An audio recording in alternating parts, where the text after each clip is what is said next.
Kasalukuyang nagpapagaling ngayon si Zambales Vice Governor Jay Conghun matapos siyang magpositibo sa COVID-19. Ilang araw na raw nakararamdam ng ubo, sipon at pabalik-balik na lagnat at sakit ng katawan si Conghun, kung kaya't sumailalim na ito sa RT-PCR test noong September 14.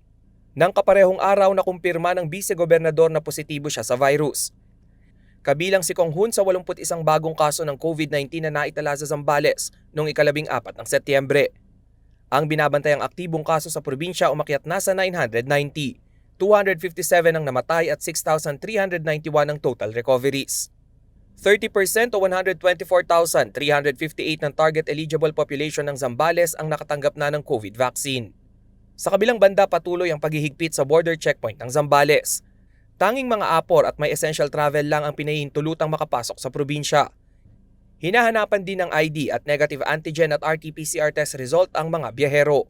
Rainiel Pawid, CLTV News.